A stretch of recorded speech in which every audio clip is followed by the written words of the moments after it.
Okay, people. So today I am joined by Gregory Kazunik and Lauren Knoll, who have got a new short film coming, The Heart of Texas. Gregory, Lauren, thank you so much for your time.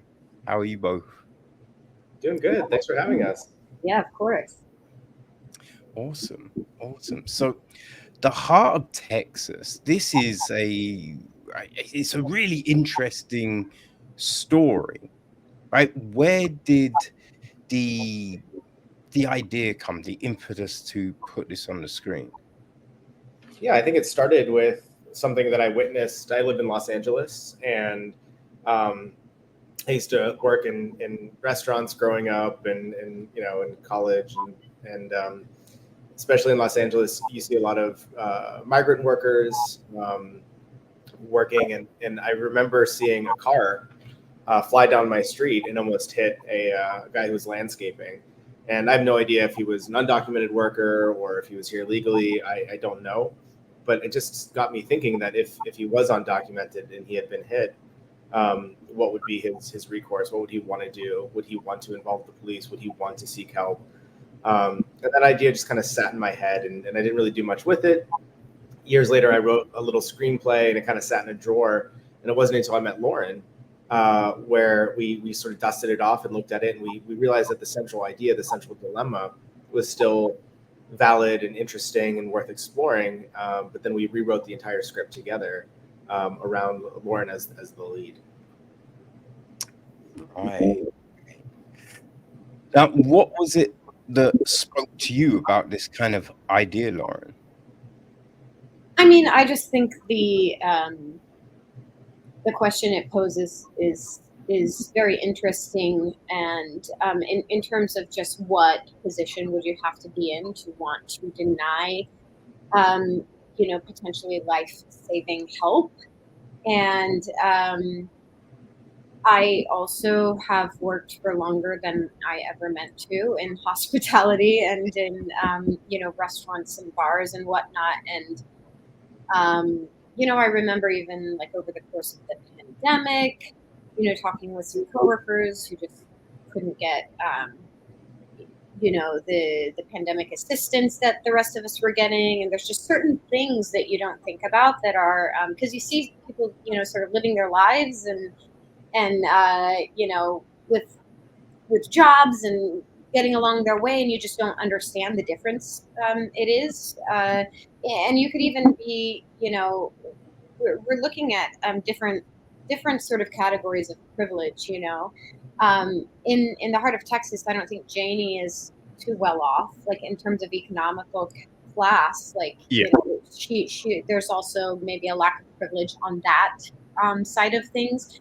But if it came down to the tables being turned and Janie was hit by a car, it would just something different would happen. And so we started talking to folks. We brought on a consulting producer, Soledad Bautista, who is a Mexican immigrant herself. She grew up in Guadalajara, and she came to the States and had her own journey toward a green card and then towards citizenship. And even she spoke to the experience of just having that exhale of relief when she finally had her citizenship, like as though she didn't have to keep such a low profile anymore. And then she has many students that are still in the situation, and so I just overall, like, there was enough examples around us in life, and as we poked at the story and as we asked people questions, we're like, is this true, is this real? We just heard more and more people's stories affirming the reality of the circumstance. And so I felt like it was particularly exciting to explore it in this way, where we don't preach at anyone, we're not getting political per se, you know what I mean? It's just a situation that we're presenting, and then the audience can do the rest of the thinking. And I just really loved that about even the original script that we ended up turning on its head. Yeah, I think what you just said there is so important, right? You're not preaching at anyone.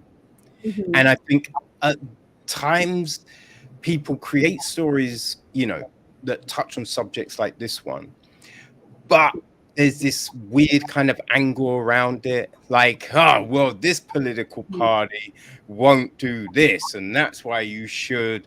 And in reality, like, no political party has been great on all of the finer details that really impact a lot of people's lives, you know? And whoever you look at, it works better for one person than the other. So when you don't attach those things to a story, I think it makes it easier for people to invest in and connect with, you know what I mean?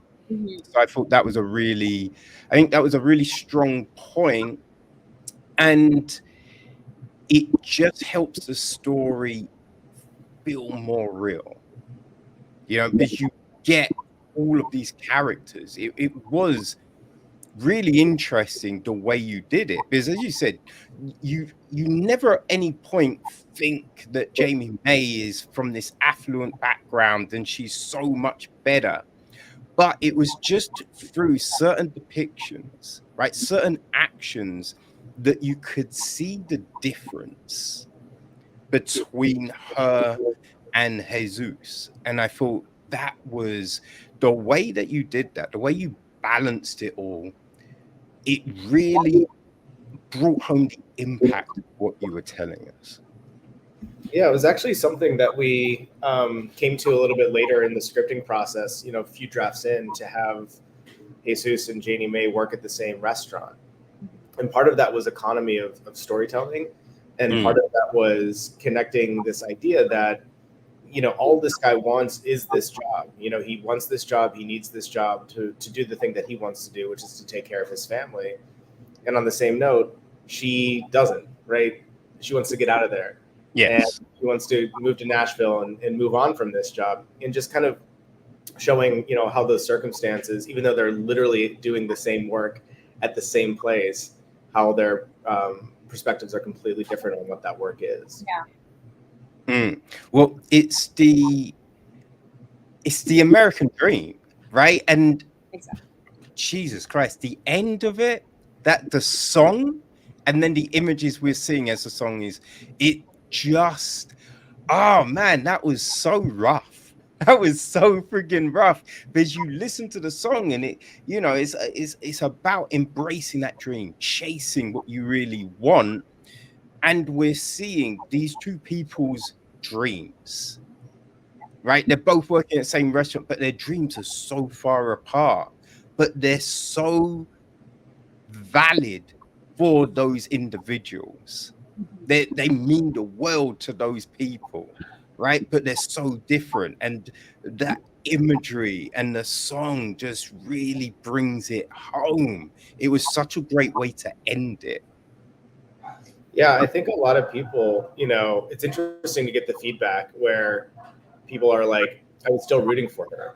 At the end, I still wanted her to go and make it to her audition and do the thing. And people also want him to be okay. But the reality is, and we leave it open on purpose, the reality is that no matter what happens, their lives are going to be completely changed because of this moment. One might just be better off than the other. And the American dream theme of it all, I think that's why something I love so much about the story is that we start in the middle of hers, and we start in the pursuit of hers, and you're just set up to root for her from the beginning. And then you have this intersection of the two in this, unfortunate accident. And we just never wanted, we were very careful to make sure that no one was a saint and no one was a villain, that their flaws were there, but that you couldn't just blame her, right? Accidents happen. I mean, there's negligence involved, of course, but like at the end of the day, it's really the larger picture that we wanted everybody to look at. And the only way we could do that is by making sure that we preserved Janie's story as also one that you would root for. And so we start the audience with her on that journey before we flip it all on its head. And I just think we tread that so carefully to avoid, again, we're not preaching and we're not trying to get political, but we're also not trying to tell the audience how to feel at any given Yeah. moment in time, and I think that we tread those lines really carefully in setting up the story this way. And I think that's why it has had the impact on audiences that it has. Yeah, I think the way it starts is great, right? Because we get all of the home video footage, which I've got a question about that, but I think that way of starting in something that's under 15 minutes, I mean, 15 minutes is not a long time. Yeah. So being able to refine a story, right, where we can follow this journey, have this emotional attachment and impact in that space of time is so crazy. It's such a hard thing to do, and you do nail it. You do nail it because we get this feel that Jamie May, you know what I mean? She's got this aspiration. She wants to sing. She wants to, you know what I mean, spread her rings, escape to this bigger world she has in her mind, right? Then we hear about this opportunity, the competition. So all of that is just in these few seconds at the beginning. And I think it's interesting because we see the self-tape, right? And I love the way you do the different looks of the tape. Wear a hat, not a tape, not a hat. Oh, how much off the shoulder should my shirt be? Like, oh, what's the pose? You know what I mean? We see all of that. Because you can see she wants this so bad. Mm-hmm. So then when we go full screen and now we see her in the restaurant, we're kind of with her. We get it. We're like, is she gonna get the call? Is she gonna get the call? Yes, awesome. But it's just like, oh, what's gonna happen? But it brings you in. It brings you so fast into the story, but in a way that's not heavy-handed, right? How because you mentioned you rewrote this with Lauren. So what was the refinements? What were the changes? What were the things that you were like, okay? And was that the original beginning of this? I realized that's a lot. Sorry. Oh, no, it's a great question. And the answer is that was not the original beginning. That was not in my version. That was not in the version we actually rewrote. It wasn't until we were in the edit and we realized the film actually began with that shot of her in the diner. That was the first shot of the movie. Right. And we had realized that what you just said, we're not with her, right? We don't know how long she's been doing this. We don't know how hard she's been trying. We don't know her entire journey up until this point. And so we needed to find a really economical way to do that. And you brought up the footage. Lauren, do you want to talk about the VHS footage? Oh yeah, sure. Well, and also just to tack onto that really quickly, I will also say, there's always this thing they say in filmmaking about like there's the script you write and then the script you shoot. Things are changing even as you're shooting, which is true in our production. And then there's the script you edit, and all three of them are different. And so, I just wanted to shout out Gregory and his creative insight and imagination, because this was something that was a solution after production had basically wrapped. It used to start, we did have the audition tape. That's what we did have. We taped her singing the song, and we thought the film might start with her just submitting an audition tape, and then you would start with her in the diner. And you would hear the song all the way once through before the event, and then you would hear it again, and the change and the impact on the song and the performance after the event. But it just didn't tell the story. It didn't get you invested. It was kind of too long to sit with that song before you knew anything about what was going on. So Gregory had the solution, and we got my mom and dad involved, and they dug up all of our home videos from my childhood and sent them out to me, and I digitized them. We sent them all to Wes, who literally culled through hours of footage to find the gold, And I mean, also, props to Wes Langdon, our incredible editor, for making that really spin and sing at the beginning of the film. Between the footage we got from my parents and between little moments of that audition video we had previously taped, and then we did grab our cinematographer, Brent Johnson, and we walked around Pasadena to get those like busking shots and whatnot. So we filled it out that way, but it was really a combination of the team coming together to make that work, and I think it does exactly what it needs to do. Oh man, he's great. Imagine the film without it, right? Like you need it. Not at all. Yeah. You almost think you're watching a documentary, I think, when it starts. Some people think it is a doc, yeah. Well, we get the different the picture ratio, which is also like it gives you that kind of that fly on the wall, right? Kind of view that should we be watching her like this? You know what I mean? It gives you that, which is really interesting. It's funny too. Some of those shots are beautiful, but we crunch them down and cut off the edges and stuff to make it work for that moment. But you had asked about the changes from the script, and I can tell you the original version was so different. It was an actress on her way to an audition in LA. She was a very different character. She was a lot more kind of bubbly, I think like Disney princess-esque. And she's a little bit more inept in terms of like how she attempts to deal with the situation, and just so many different changes. Or so many different, the setup was completely different. And so when Lauren got involved, the thing really bloomed. Lauren has a background in music. She has a background in theater. And so she has worked in, like she had said, in hospitality. She's worked in bars and restaurants. And so it was really taking a lot of her like lived experience and applying it to this character and refining and defining who this character is. And, then moving it to Texas, which is a lot closer to the border, moving, like so many different changes that really, really enhance the story. And it's similarly like that, that script was completely torn apart and rebuilt.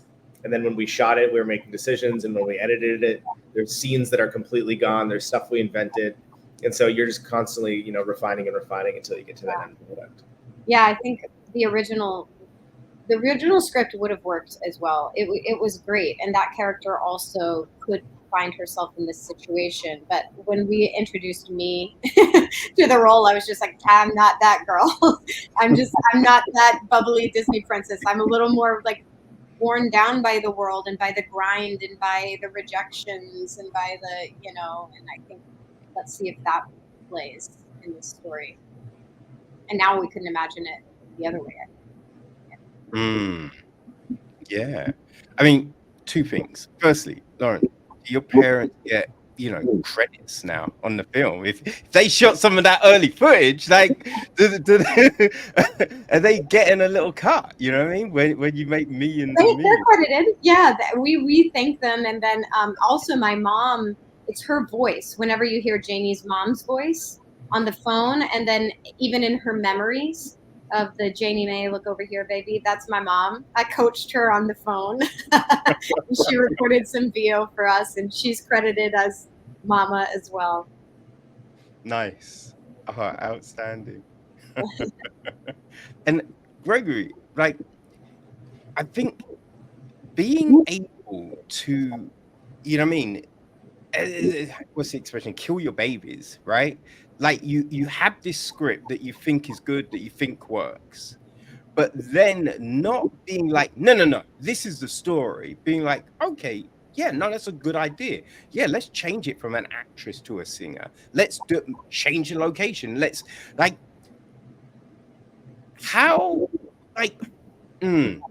guess, where did you learn that, right? Where did you learn to be able to embrace the difference?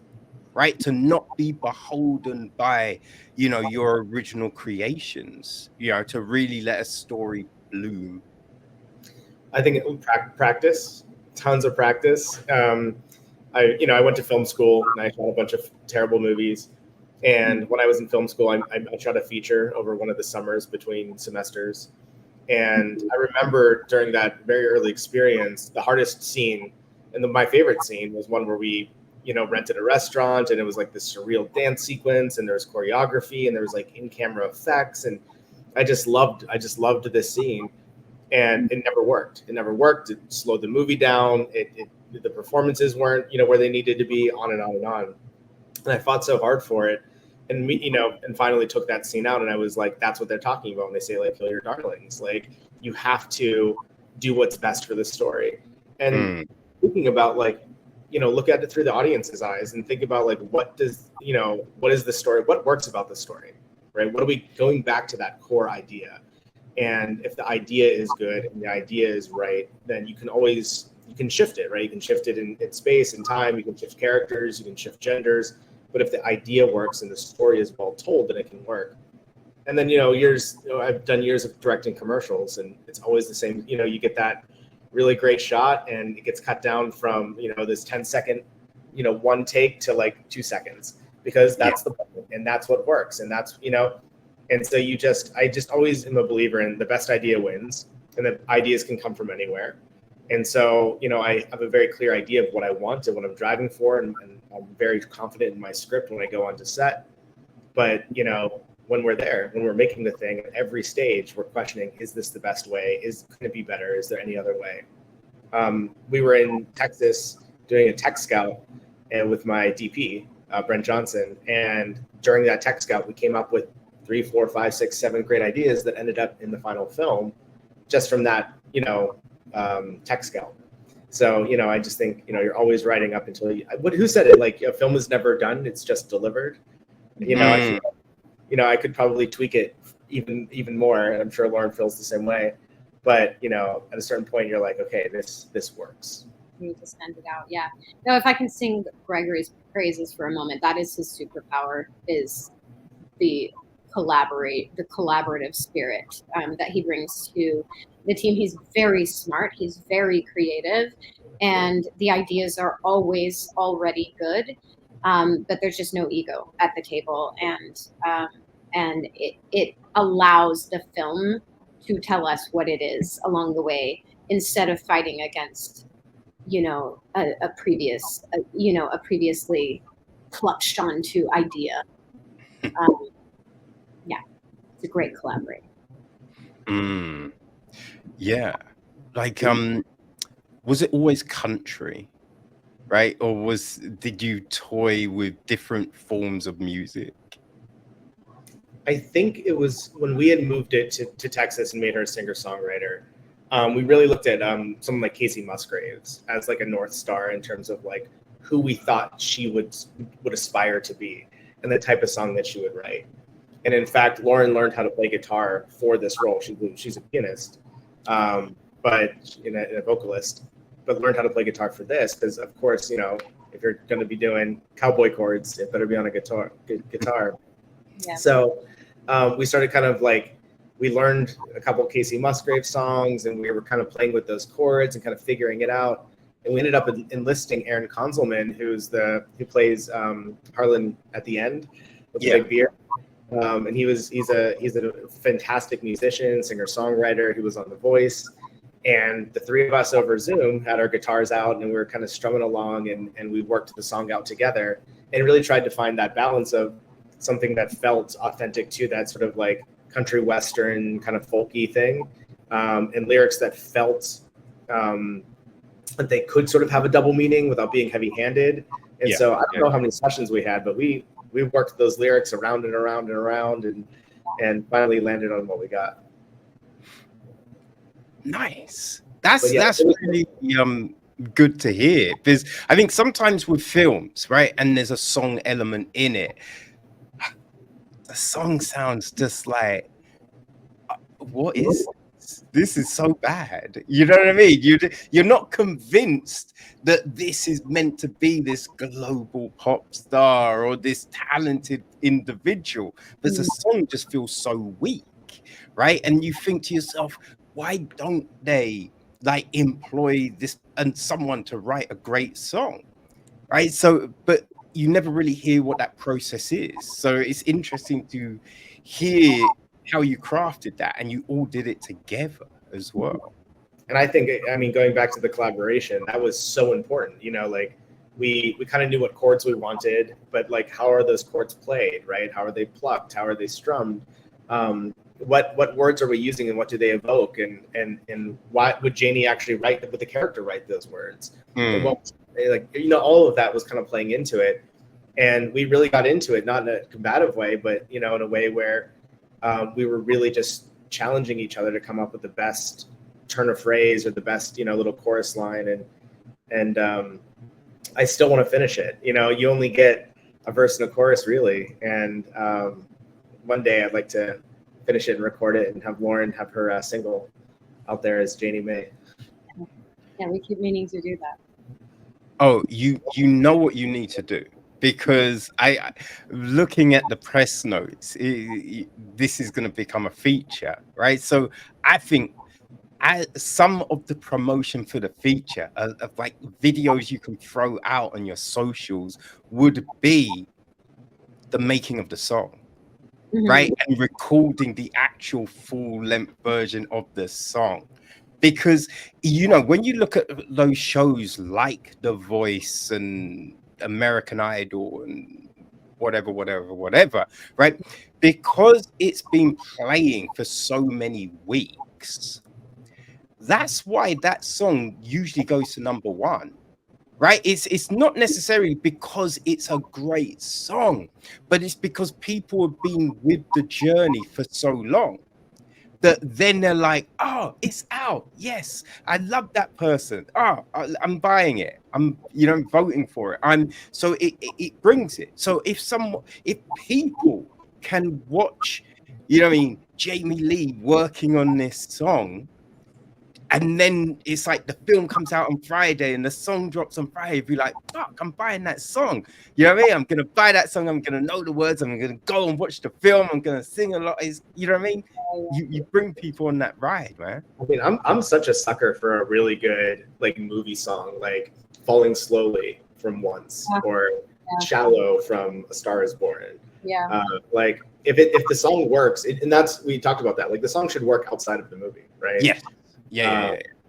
And something that's really interesting, speaking of the song, before we move off of it, in the post-production process, we had always intended to re-record the vocals. That's how it's done, right? In film, you do a scratch track on the day, and then you go into the booth and you put the guitar down separately, you put the vocals down separately, you mix them, all that stuff.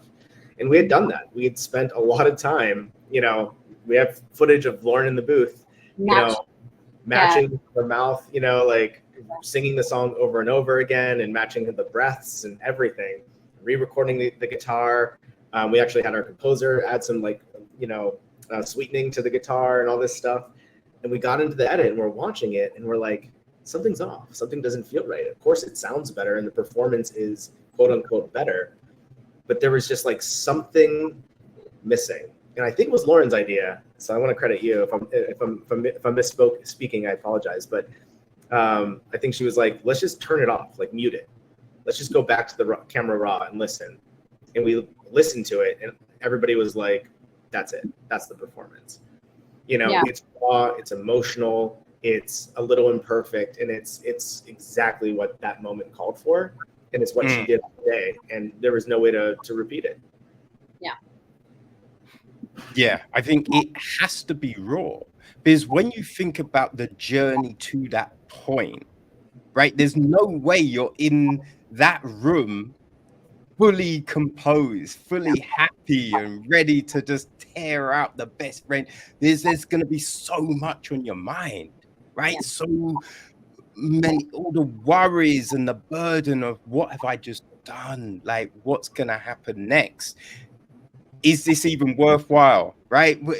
Will I get to go on tour if I win? Like, there's so much that must be going through her head. So to give a completely polished one, it doesn't really fit. So what we do get, that's why it works so well. That's why it's so friggin' haunting. And then it's just like the look in your friggin' eyes. Jesus, that was just like, oh man, did you just, that fear, that hurt, that worry is just there glaring at you, and you're just like, fuck, what's gonna happen? What's gonna, and then it ends, and you're just like, God damn you people. Yeah, yeah. Yeah, does she win? Does she not? If she does win, like, is this song the song that makes her famous and she has to sing it for the rest of her life and she will always bring her back to this day? Or does she not win? And what was it all even for? You know, like, there's just either side of that, I think, is what we want people to sort of consider at the end. Yeah. I mean, with the feature version, right, is that script completely written? Do you know the complete journey as of this moment?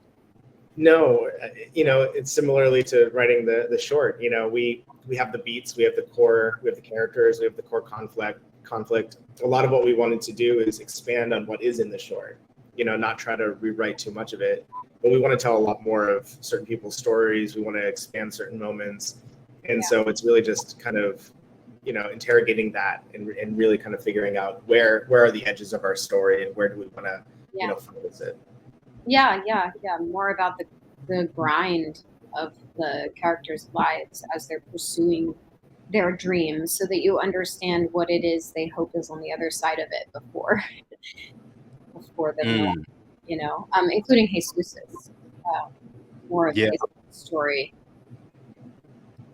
Yeah, I mean, because as I said, watching this, it was really clear, what the privileges were. Just some simple little things with, what was going on. Like when she gets out of the car, right? She gets out the car and walks towards the police car. There's a lot of people that you cannot do that. No. Right? If you even get back in your car, do that, you're done. Yeah. Right? Having that conversation with the officer, right? You're not being believed. It's just like, get on the floor. It's crazy the differences. And it was just like little moments like that just show, even though you understand Jamie May, she's not affluent by any means, but there's still these things that she's able to do that Jesus just cannot. White girl in a cute little dress with some boots, like in distress. The first thing a police officer is likely to do is to help her. And not to question her. Yeah. And we asked about that moment. The guy who plays the officer in the film is Sergeant Drews of the Waco PD. Is an actual cop. Oh shit! And when we went into making that scene, we talked with him quite a bit about what would you call in, what would you do, how would you approach this situation if you saw a stolen vehicle, if a woman got out and approached you, what would you And he was very clear about what he would do and how he would handle it, and that's what's in the movie. And so we wanted to make sure that it didn't feel inaccurate to a cop. Like if a cop saw this film, they'd go like, oh yeah, I can see why this cop chose to do that. Yeah, I think that's why we had him like turn around, make a U-turn, and go the other way when he got a call. Because the reality is, if he passed and he saw a vehicle on the side of the road and saw a little damage, a little blood on the bumper, like he's going to investigate. You know what I mean? But we don't even ever get there, and nor is he questioning her when he has the. We talked about like at what distance would you become suspicious? And he was like, about here. And so that's why Janie gets out and walks to stop him at a certain point, because it's far enough away that it wouldn't arouse suspicion. So we're very clear about all those little details. Yeah, and it was really nice to have the sergeant there. So he was there helping us like sort of keep the road closed. The Waco PD was incredibly cooperative, and then that's why I don't know that how mumuch would it have cost for us to rent that police car and rent that perfect police uniform to be able to get a real badge, it was all just legitimate, and we just we posed the question to them when we were speaking to the chief, and she goes, "I have just the guy for you." And he was so fun to work with. He did a great job. Yeah. He got to be a movie star for a day. Now, with something like that, right? You're asking the police, how would you handle this situation? Is there like, because obviously, like, you can ask someone what would you do, and people will tell you one thing, but what they actually do might be something completely different, right? And you don't necessarily want to be like, oh, if they look like this, then yeah, I probably believe them. You know what I mean? There's things that, so it's a tricky scenario to throw at someone, right? Because they might be worried, if I say this, am I going to look bad? Am I going to seem off? Right? So, yeah, when you got the response, right? Like, what do you check with anyone else? Be like, would you do it like this? Or are you just like, no, I mean, that sounds right. I mean, I haven't had any further conversations with any other law enforcement who have seen the film, but I'd be curious. I mean, I think a big part of this movie is to start conversations and kind of hear how other people react to it. And that's been one of the really rewarding things is I've spoken to people in healthcare, and I've spoken to people who are children of immigrants or are immigrants. I've spoken to people who have been in accidents and had similar situations happen to them. And it's just really fascinating to hear everyone's perspective on it, whether they agree with it or whether they're triggered by it or whether they disagree with it. And I think that conversation is really valuable. Yeah, I mean, I think we investigated the believability of it quite a bit when we were writing. And I mean, it's also just sort of founded by an experience of, witnessing sort of some of the unfortunate police behavior that you see in the news, in the United States, and taking that question into account in the film as well. Aside from an undocumented person wanting to have a low profile and not have an interaction with the police, also the way police might behave with different classes. Yes, of course, it's going to come down to the individual. And in fact, we didn't want to cast the police as the villain in this film. And we also were very careful of that. So to be fair, with the knowledge that this police officer had, I mean, she's the one who's withholding information. He's just trying to do his job and go about his day, and he gets a call and has to go elsewhere. So I don't even think that we're pointing so much at like, oh sure, like look how you are with the white girl. Like it's just all of these little pieces come into where it landed for our story. Yeah, no. I think that scene plays very well, right? And it is one of those things of, as I say, it's the unconscious biases that people face in life. So yeah, you're not looking at thinking, what a dirty piece of shit that police guy is. No, you're just like, yeah, of course it would play like that. Yeah. Right? Like just in the UK, right? I've had so many off-key situations where it's just like, how do you jump to that conclusion?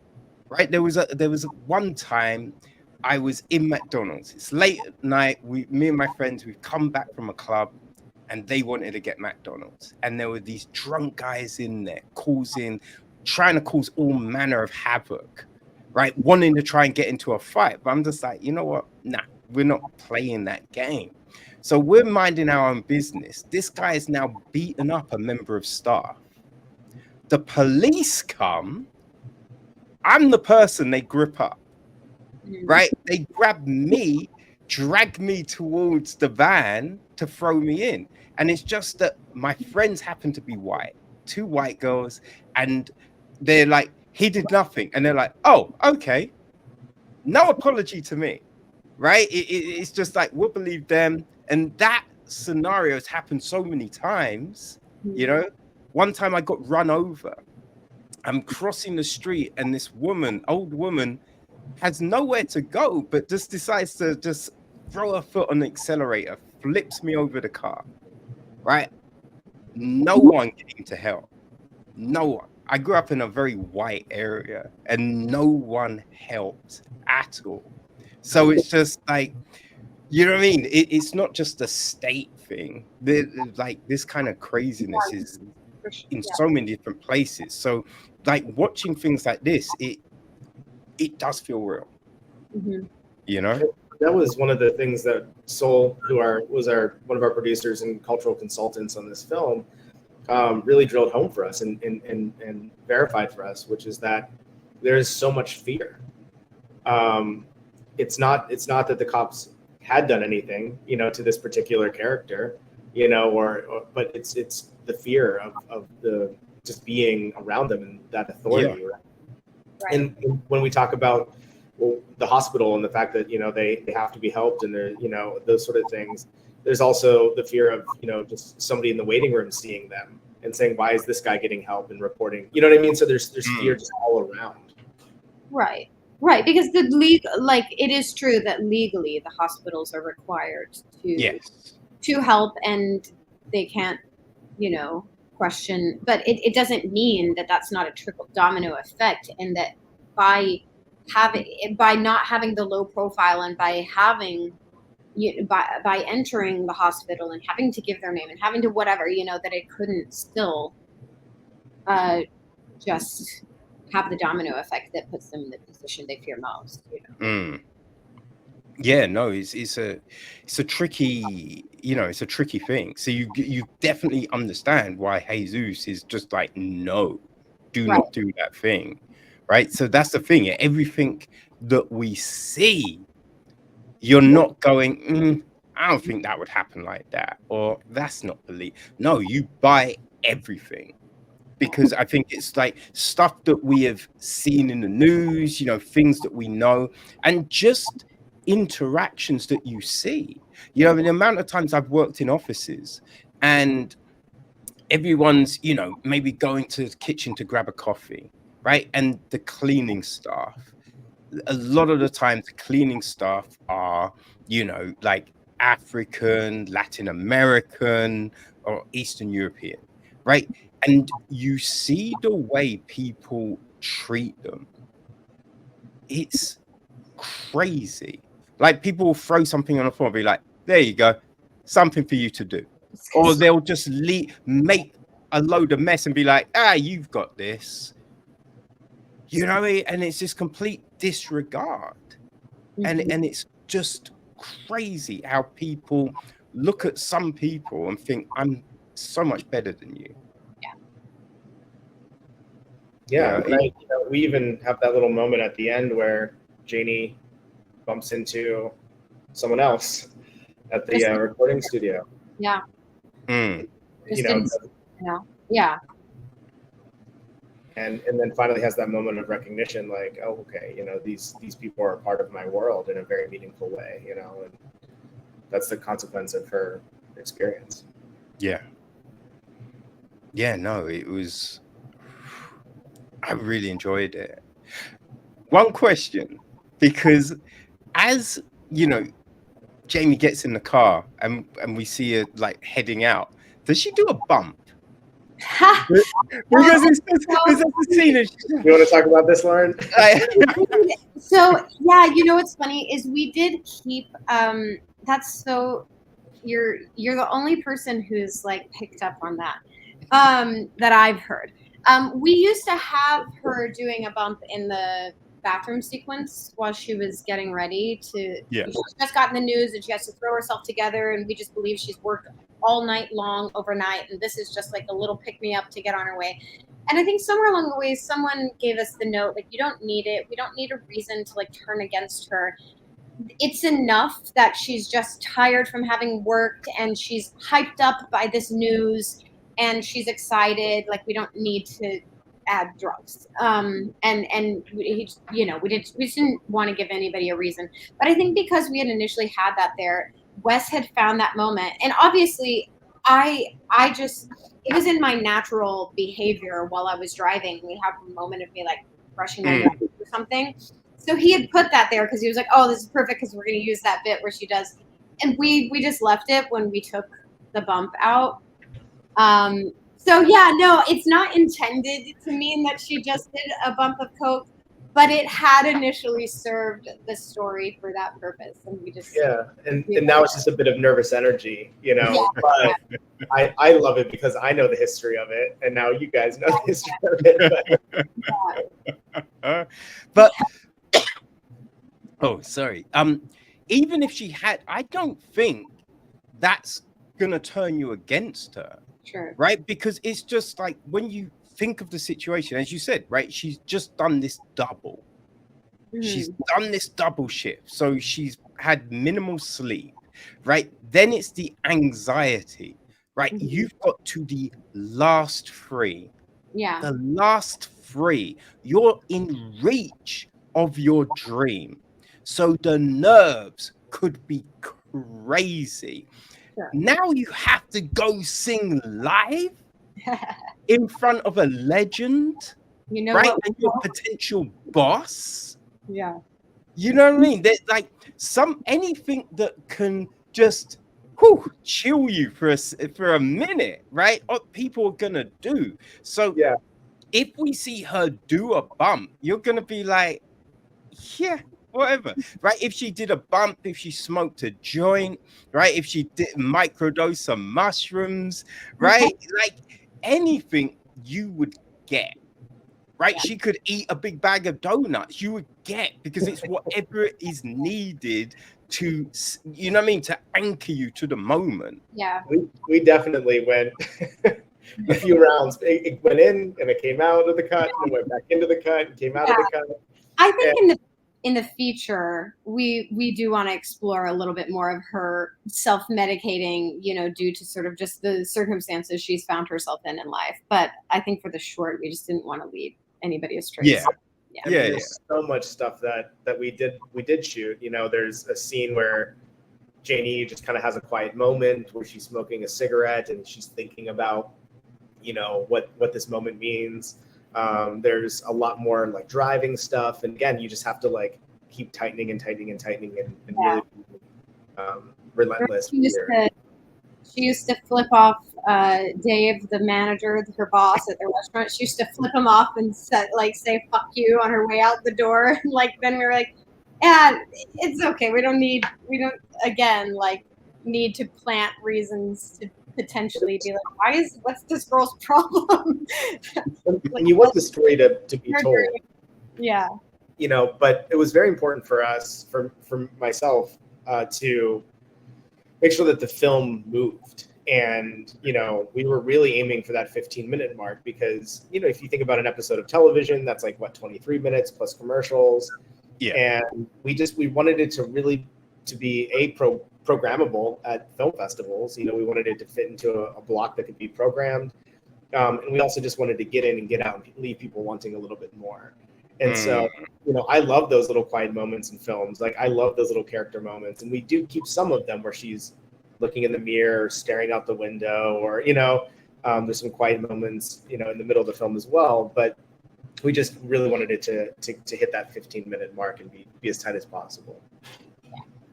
Yeah. Well, I think the intro is perfect for building a lot of that stuff, so you can then just be like, boom, now we just move with this story, because that gives you, like, there's, you know, the bits where she's busking and, like, you know, your head's turned and you're kind of looking and just wondering, and you can see the hope and all of this in just those little moments, right? So that's so perfect about, we now get that.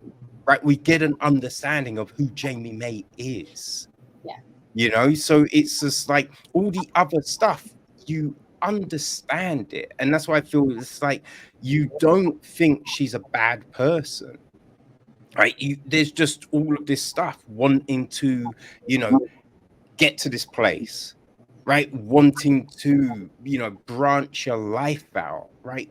Reach that goal that you've been working towards. So you become a little complacent, right? It's just, you know, how the whole accident occurs, and it's just like it didn't need to happen, but it's just like you don't think about these things You know, because you're rushing, your head's in the clouds. You're like, so it was a really good way of being able to bring us to that without having to go, oh, we need this in the middle of the film, right? We need to have a moment where we do this and bum bum bum, because it's all said at the start. Yeah, and I think audiences are really astute viewers. They're really intelligent and can get things right away. And I think it was really important for us to trust our audience to get to go and understand what we were doing and not have to spoon feed every single moment. And so I'm glad to hear from your perspective, at least, that it worked. No, you buy the fact that she's being hustling, right? That's the big thing. Because like I just remember Hustle. Did you see Hustle and Flow? I never did. Like it, it's a well put together film, but the problem I always had with that film is you don't see the grind. You know what I mean? Like it's like he wants Ludacris to take his take, right? And he feels like I deserve this opportunity. Give me this opportunity. But it's like, where's the grind? Mm-hmm. Do you know what I mean? Like when you've been like, I've messed around in the music industry back in the day, and it's like you're out every single night, right? And you would see the same people. You go to open mics and you see the same people grinding. And there's some people, and you'd be like, oh shit, that's a new piece. Nice, right? And some people, and they're doing the same bit over and over again. You're like, yo, is this motherfucker gonna actually write some new shit, right? But you see all of that. And in Hustle and Flow, you don't, right? But like in those early moments of this, you buy the grind, right? You'd be like, oh, she's grinded, right? She's been working, and it's like this kind of is the pinnacle. This is her big opportunity, right? And I think that's one of the great things that it helps you buy, brings it all together. It's the glue. Yeah, you know. As we were adapting, in the early talks of adapting the film into a feature, that was our starting point.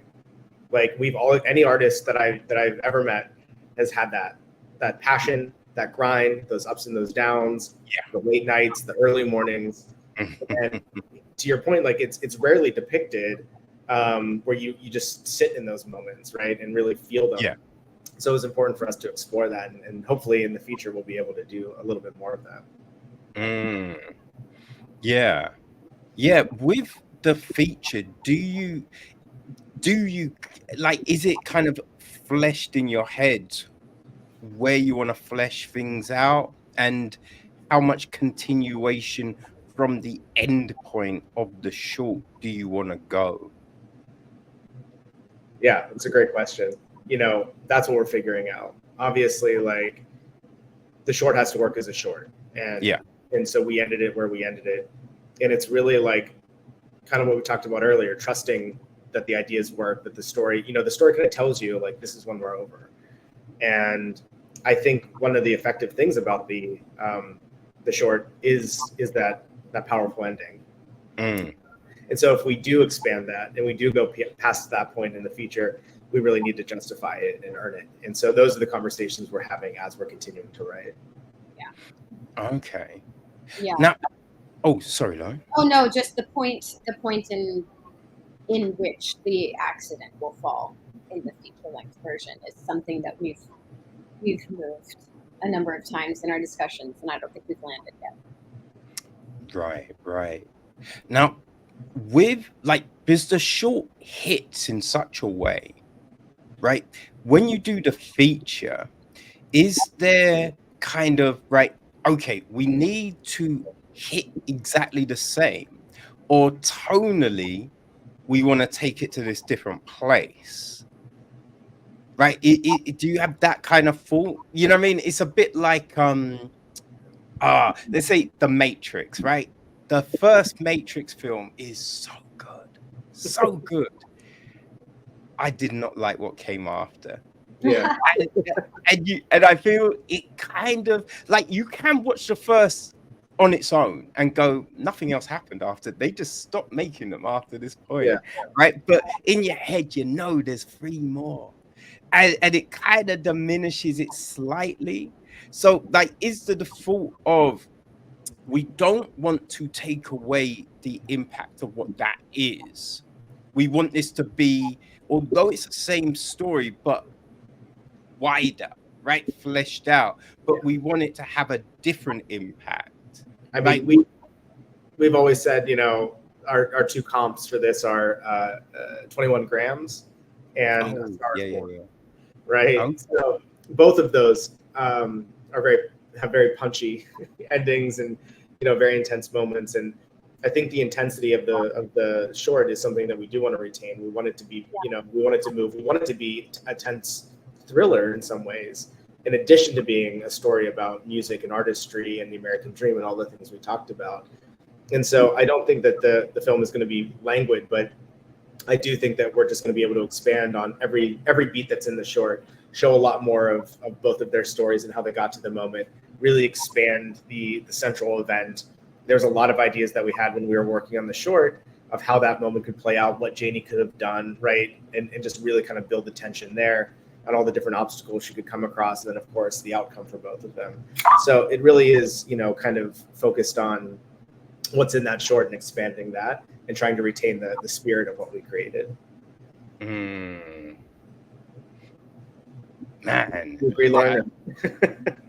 I cannot wait. Right, I cannot wait. Like, sometimes you'll watch a story and it is so compelling that you do go, where do we go from here?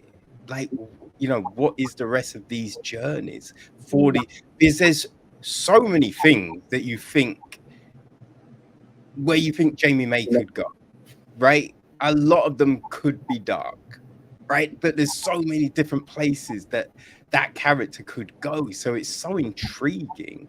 And then, what about Jesus? Like, what happens there? What happens to the family? What happens to his dream? So it's so, like, interesting. Such an interesting idea and concept. Thank you. Yeah, I will. I will definitely let you know when the feature's done. No, when it's done, you have to come by. We need to have another conversation about that. Absolutely. Outstanding. Like, is it the hope that that's the next thing you both work on?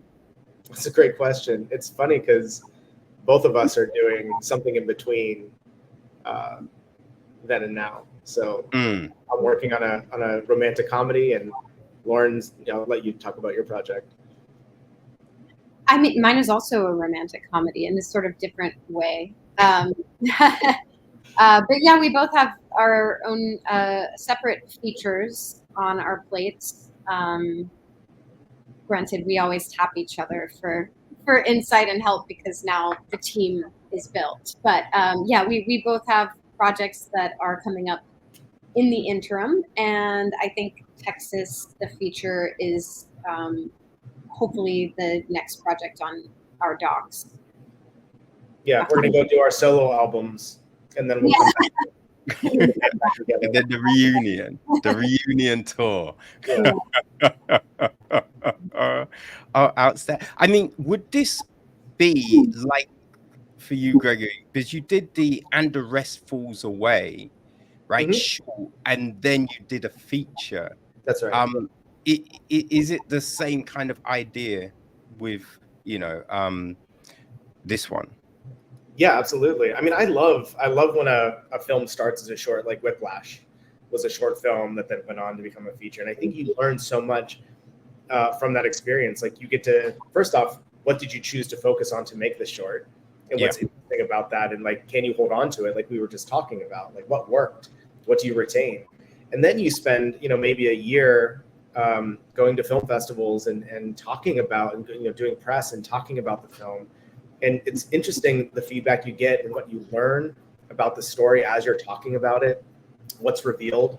And then you also get to expand your group of collaborators. I mean, I can't tell you how many conversations I had where somebody said, what, I thought this was going to happen. And you're like, that's a great idea. I'll put that down, and think about that later.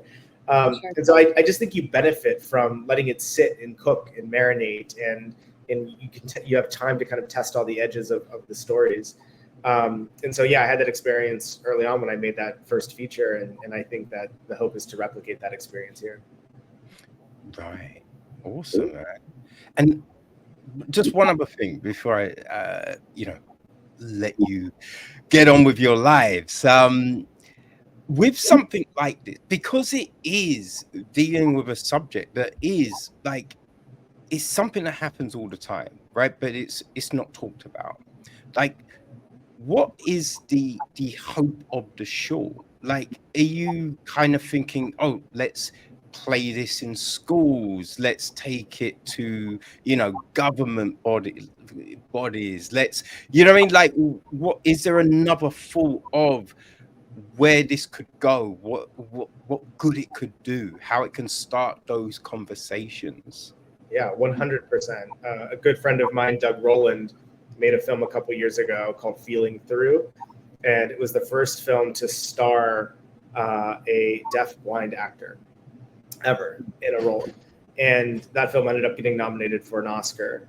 And I asked Doug, what have you done with the film since then? And he told me that he's done exactly that. He's taken it out to people in education, different universities, and has used the film to talk about the subject of the film, like what's happening, the story of the movie, but then also the making of the movie and working with the Helen Keller Institute and all the things around it, and has just expanded awareness and education around that short.